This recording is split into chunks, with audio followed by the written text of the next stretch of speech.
y'all, it's Crystal. Thanks so much for coming by today. Today, just a quick little wrap up of the Week of Weird. Yeah, I just finished a couple days ago. Week of Weird, something I co-host with my friend Jason from Jason's Weird Reads. And we just spent a week reading weird stuff. Yeah, it's fun. So big shout out and thanks to y'all that joined us this time around. We had another fun and strange week. I usually vlog Week of Weird. I did not get my life together to vlog this Week of Weird. We just didn't, I just didn't make it happen this time. It's fine. I thought I'd just do a little sum up of what I got into for the Week of Weird. You know, I'm coming off of a weird February still, so March, I've been tiptoeing into March, you know what I'm saying? Anyway, Week of Weird, what did I read? I did read The Beauty by Aliya Whiteley. This was for the prompt to read something based off of, you know, plants or fungus. And this would also work for the new to me author because I've not read Aliya Whiteley yet. And I really enjoyed this. It is very strange. It is really weird. It definitely fits for the Week of Weird. And it's quite short, actually. This book, this part of it, so the 103 pages is The Beauty, and then there's like a separate short story that I didn't get to yet, but I will before I can finish out this book. But I really just wanted to read The Beauty anyway, and that's fine. But yeah, very, very fungal, if you didn't get that from the cover. Really enjoyed this. So basically we're living in a world where all of the women in this place have died off, and that, you know, is, you know, women as born female women, right? If you have a uterus, you were kind of contracting this virus and now are dead, and so there's only men left behind. I feel like this book, was it like 6 or 7, 8 years sort of post after losing all the women, and so we're in this little community really that is just trying to kind of make do, you know, kind of get by, knowing that they're going to be the last, really, because you can't, you know, there's not going to be any new people, right? And that in itself it's kind of interesting to think about, like knowing that you literally knowing in your brain that you're like the last of your kind to exist, and after you, like, there'll be no more. I mean, to me that's a lot to kind of wrap your brain around to begin with. But then something happens, and so where they have buried all of the women from this little community that we're following, they notice some sort of mushrooms sort of springing up from their graves, and that just starts something wholly different. And let's just say something comes forth. I don't want to say, because I don't want to spoil anything for you, but something strange is going on, is starting to happen, and is shifting the dynamic of this community. It's very fungal in nature. It's very weird. I just say that. And I really like the weirdness of it all. I just really enjoyed the strangeness of it all. There's without saying, I can't say too much because I really don't want to spoil, you know, the sort of main gist of what's going on. But I really liked this look, and you're in just this really small one community, and dealing with what is happening, men having to deal with, I'm definitely, there's things going on here, discussions with like sort of gender roles that I think you could sort of suss through in here and pull out some things that you may find interesting. And there's, I just want to say something, but I can't say. It's definitely dark, sinister, strange, and I don't know. I really enjoyed it. I'll just say that. So I don't really know if I talked it up much, but if you're looking for something weird, I mean, just give it a whirl. You know what I mean? It's like I really enjoyed it. Yeah. So I would recommend it if you're looking for something fungal and creepy. Okay. And alas, I did actually start reading the Vorrh. I did, there's an audio. So I was like, let me start the audio because this was a chunky one. I said, audio maybe help me get through a little bit of it, get into the story, And I got to page 210 in chapter 15. I had a DNF, and I think it's going to be a permanent DNF, unfortunately. I don't know that I'm going to get back to this one. I just don't know. Okay, I think it was expectations on my end, so maybe that's my fault. But from reading just the little blurb on the back, right? I thought we were going to undertake this sort of journey into the Vorrh, which is this big forest outside of this kind of town that that we're set in, basically, and sort of a colonized town. And it feels like it's set in like modern world. It talks about, Britain and, the colonizing in Africa, and I don't know. It talks about all kinds of things like that. So very strange. But then you have like characters like this Cyclops, who's like been raised by robots, and there's like this weird guy, not weird guy, but he is discovered, and then he's living in this house, and maybe there's like something going on in this house. There's this other guy who he's sort of the adventure guy that's wanting to go into the Vorrh, but then there's this sort of like almost like someone who's like sort of native to this area who's wanting to stop him from going into the Vorrh. I don't know, but what I know is in 200 pages we have barely set foot into the actual forest itself. Okay, and I just am sort of like confused about, I know it's a weird book, and I can get behind, I like weird books, but I also kind of like there to be, I hate to say a point, but I don't know. This whole point we're getting like to know all of these different characters, and I'm just like, what is the point of all these characters? Are they gonna like meet at some point in the future? This is a 3-book series as well. I don't know, you guys. I don't know. I was really kind of bored and really confused about why we were getting introduced to all these characters, because there's more of the characters than I even talked about here that we're getting, sort of backstories, and long backstories too, particularly the Cyclops guy, who was interesting, but I'm like, he's not even the guy that's going into the Vorrh to be the exploring, right?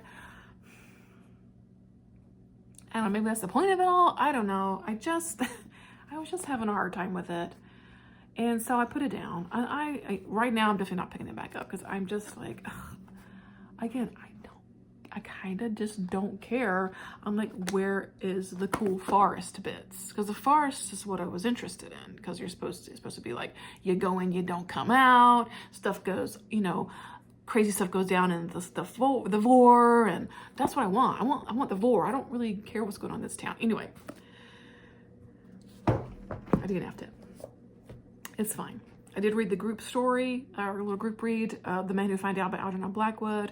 Very interesting. I really enjoyed this, and we're following this guy who is, a scientist guy, and he sort of has, from a childhood, he has this sort of dream of finding these tablets that are like this sort of word, I think they're called something, I forgot now, this kind of tablet of the gods, I think they're called, that supposedly sort of, when you find them, they give you almost like the meaning of life, they give you this ultimate sort of knowledge, right? And he's like, I'm gonna find those one day. And the one day arises, and he sets forth and has, on this quest, And then he returns, and he also has this guy. There's another perspective here of a sort of, kind of like a lab assistant almost to this guy, a sort of protege, as you will. And so he is like, he's meeting, this professor or scientist guy off of the train, and it's like, so like, where are the tablets, dude? What'd you learn, right? And so, and then the professor, guy's like, dude, I learned, I found the tablets, and I read it, I interpreted them, and I read it, and I wish I did not. And so this guy proceeds to just be totally depressed for like a year and then keels over. And he promises the other guy, like, don't read anything until I die. Do not, and really don't look up the meaning, like, don't do this to yourself. So, you know, the guy does. And he does find out. And, but we don't. So this story is very left open-ended as far as like what's on the actual tablets. But we can assume and it ain't anything that we want to know.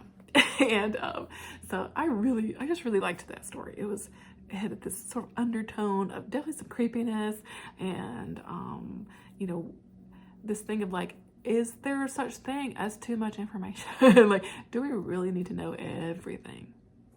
Maybe not, you know, maybe not. I read a couple more stories from the Weird and enjoyed these. I read The Man Who Sold Rope to the Knolls by Margaret St. Clair.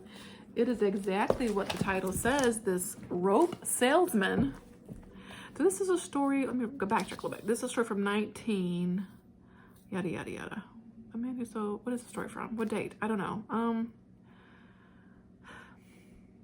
Anyway, we'll say it's 1950s-ish. I don't know. Anyway. This dude's like, you know what? I'm going to check out the Knolls because I bet those little guys need rope. And these little like creatures that live inside this little like tree, and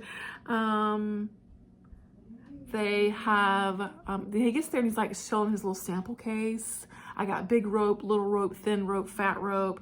And the little head knoll is like, I mean, yeah, I could totally use some rope. Like, I don't have money, but I can give you this really large emerald and as payment, because that's how, you know, we use emeralds here, and the whole like room is like covered with emeralds and stuff.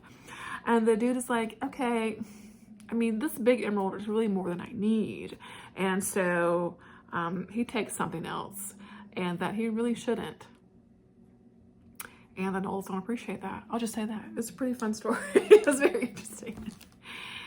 I also read Angels. Can you see that? Angels in Love by Kathy Koja. I tried to read a couple of weird stories written by women, since March is, of course, Women's History Month, right? So Kathy Koja. Okay, this lady named Lurleen, really great, like Southern named character. I don't know if this takes place in the South, but Lurleen. Okay, Lurleen, yeah. Okay, so she lives in this apartment.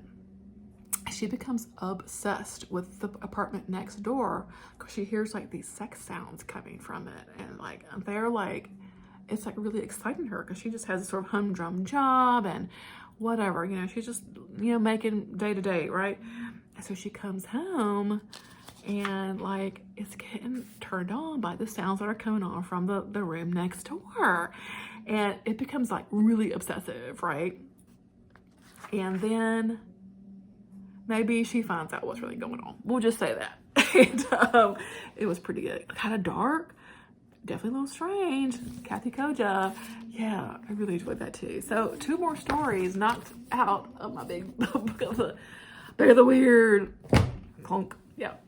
And I think that's all I got into. I had a really fun week with reading, other than being pretty kind of disappointed with the Vorrh, but everything else I enjoyed. I watched 2 movies. We did have a prompt this time around to watch a weird movie. I watched Cemetery Man, which was part of the Weird Movie Club, hosted by It Came From The Page's Patreon. He plays us a weird movie every week. Cemetery Man. I'd never seen this movie, and whoa. Very strange movie. A very young, debonair looking Rupert Everett. Very interesting. This guy, he is basically like looking over the cemetery because supposedly people are coming back to life after so many days, and then he falls in love with this lady. I can't even really explain it because it's weird. It's just a weird one. I enjoyed it though. And then I watched Dave Made a Maze. This one was really fun, and it was definitely fairly strange. I recommend it though. This one got on my radar from Dave over at Book Blather. He had talked about, I think, enjoying watching it. I think at one point, and yeah, I watched it. You can actually just watch it on YouTube if you have, if you want to. I think maybe it's streaming somewhere else, but I just watched it on YouTube. Doesn't matter. Anyway, so this guy named Dave builds a cardboard maze in his living room. And his girlfriend comes home and is like, Dave, what are you doing? He's like, yeah, I'm stuck in the maze. I've been here for 3 days stuck in the maze. And she's like, it looks like a normal size. Like, how are you stuck in there? But when you go in the maze, it's the TARDIS. It's much bigger than it seems on the inside. And it's filled with like booby traps, and there's a minotaur. And yeah, so the girlfriend and a little gaggle of his friends go in to rescue Dave inside the maze. The sets for this are so fun. Everything's made out of cardboard and like bits and bobs, like playing cards, like just stuff you would find around your house. And so the visual of the sets was really fun. There's just one scene where everyone's like a paper bag. I don't know. It's just really fun. And it's just a fun kind of weird movie. You know what I mean? Not like over the top, like depth of like blowing your mind weird, just a really fun watch. I would recommend it for sure. I had a really good time with that one. So yeah, 2 fun movies that I watched for Week of Weird also. So yeah, that was it. Yeah. And so yeah, if you enjoyed Week of Weird, thanks as always. Remember, we'll have another one coming up in September, the first full week of September. And looking forward to that. And yeah, so thanks for joining us for Week of Weird, like I said already, but yes, thank you for joining us. I had a great time. I hope you had a great time. And thanks for watching today. I hope you're doing well and taking care of yourself and all that good stuff. And I'll check you in the next one, all right, guys? Bye. It's fine. It's 2025. We're taking things easy.